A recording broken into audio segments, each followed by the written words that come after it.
మరాళీ మందగమన. మరాళీ అంటే ఆడహంస. హంస ఎంత నెమ్మదిగా నాజూగ్గా నడుస్తుందో అమ్మవారు కూడా అలా మెల్లగా చిదగ్నికుండం నుంచి బయటకు వచ్చారు. యోగశాస్త్రం ప్రకారం ప్రతి శరీరంలో హంసగమనం ఉంటుంది. అంటే ఉచ్ఛ్వాస నిశ్వాస రూపంలో నడిచే ప్రాణశక్తి. అది ఆగిపోతే జీవం ఉండదు.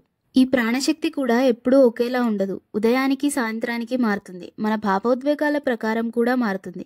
నచ్చింది చూసినప్పుడు ఒక రకంగా, నచ్చంది చూసినప్పుడు ఇంకో రకంగా.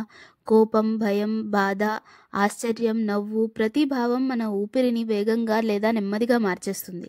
మన ఊపిరి మందగమనంలో ఉన్నప్పుడు మాత్రమే మనలో ఉన్న అమ్మవారు అంటే శక్తి యొక్క రూపం కనిపిస్తుంది. ఆ స్థితి ఎక్కువగా ధ్యాన సమయంలోనే వస్తుంది.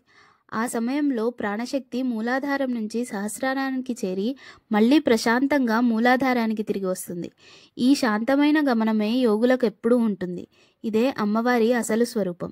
శ్రీచక్రంలో ఉన్న 8 ఆవరణలు కూడా లోకాన్ని సూచిస్తాయి. కానీ 9వ ఆవరణ అంటే బిందు స్థానం, అది లోకాతీతమైన స్థితి.